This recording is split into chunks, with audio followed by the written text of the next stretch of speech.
for president again, and he would have to go back to Independence, Missouri. They wouldn't give him any speaking engagements. He would live as a pauper the rest of his life, and Truman told him to go to, to blazes. And that's what he did. Eisenhower went against him in the last couple of years of his term, and they also cut him off, and he became nothing but head of a college after he left, and you didn't hear anything from Eisenhower again until he died. So there have been men in American history who, for whatever reason, amazingly, went against the powerful Illuminati. John Kennedy was killed for it. I don't know why. I'm not saying it's God telling me this. And how about you, sister, whether God told you this? But I'll tell you this much. I don't believe Obama is going to bow down to them. First of all, once he's in office, and I believe he will be president of the United States, I do. Mm-hmm. Once he is in office, he won't have anything to do with the Jesse Jacksons and the Reverend Sharptons of the world. No. He'll tell them to get lost. Not only that, I believe he will say, I realize he's a socialist, and I realize what those terms, and I'm not promoting him. I'm simply saying that he will also tell the Zionist Illuminati to go to blazes. And I believe he will make war on them. Wow. And I think that could lead to his assassination. Unless I make war on him first. I'm going to make war on the Illuminati myself. Well, yeah, but he will be in a position to do them grave harm. Yeah. And that cannot be allowed, just as Nixon, Nixon in his second term was planning to make total war against them. And he was already setting it up. And to show the power of these people, in the Nixon tapes, but this is very important, in the Nixon tapes that have been released by the Nixon Library in California, one of the tapes was released a few years ago, and you can actually hear the tape. They actually will play it for you, on the internet. It's on, right. Nixon is talking with Haldeman and Ehrlichman. They call them the Prussian Guard.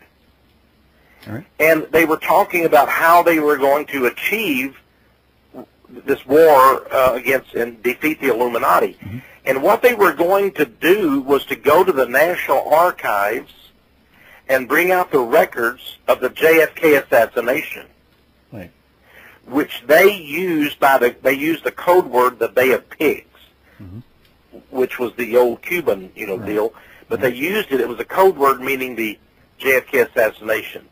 And they were going to bring out and actually show up. Nixon was going to give a speech to the whole country and tell the people, I have the evidence of who really killed JFK.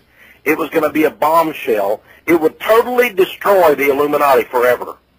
And this was his plan in his second term, to destroy the Illuminati by getting the documents that had been locked up in the National Archives.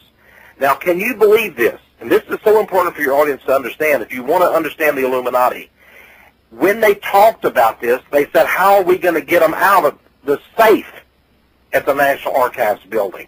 They'll never give them to us. Now, if you're president of the United States, how do you get documents?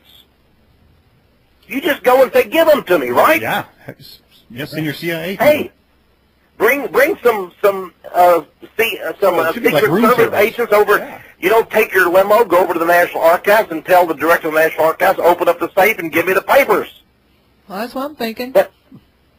But here's what the deal was. Nixon said, how can we do it? And they discussed how they could break in, how they could use their plumbers to break into the building like safe crackers and crack the safe open. And they said the director of the National Archives has been ordered to sleep. He cannot leave that building or his office 24 hours a day.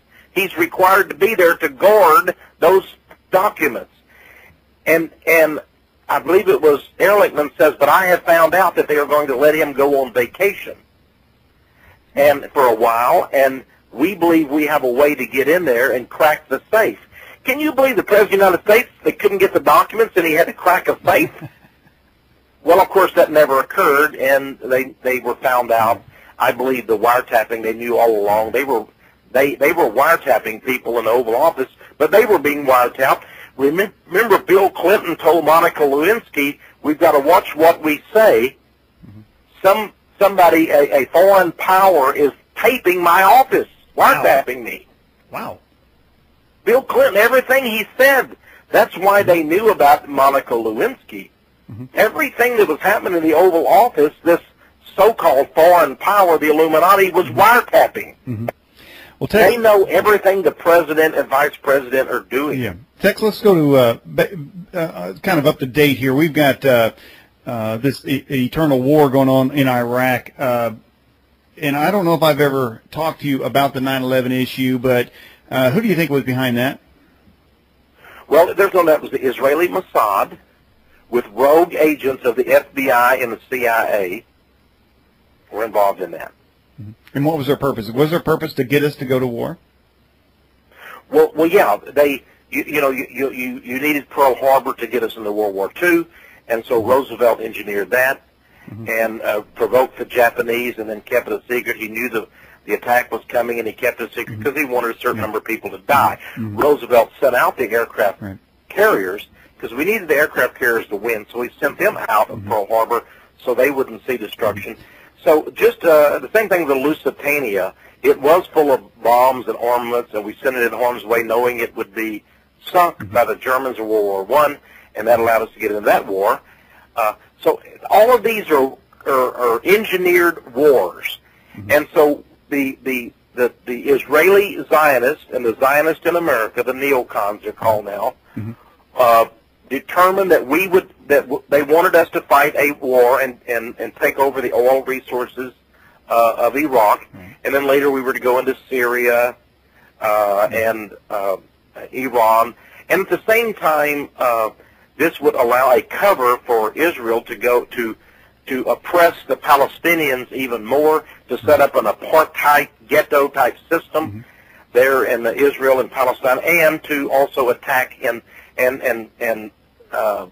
demolish much of the Lebanese nation. All of these things. This was something Israel very much wanted, and they wanted the oil. And by the way, they have built a pipeline over into Israel and over to the Gulf of Eilat there from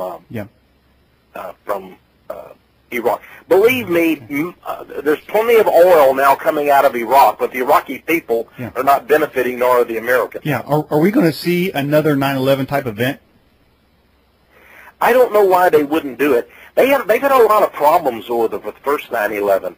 These pesky people like the Edge show, Daniel Ott and all that. So they had a lot of problems because covering it up, just like the JFK assassination.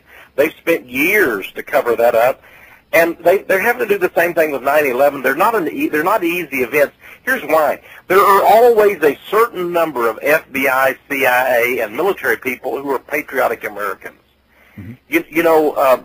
Remember the Minnesota office of the FBI tried to stop it. The Phoenix office of the FBI could see what was going to happen, or at least parts of it,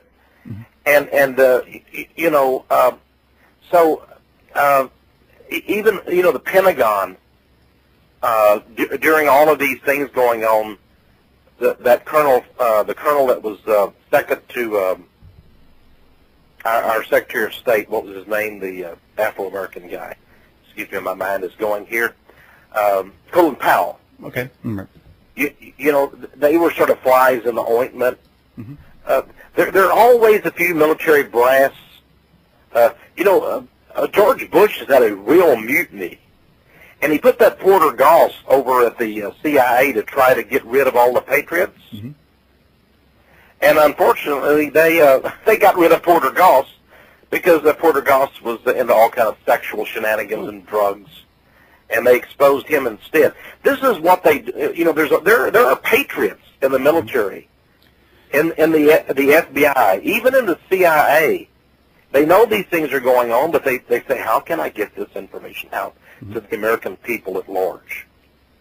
And they do in their own little way put out things.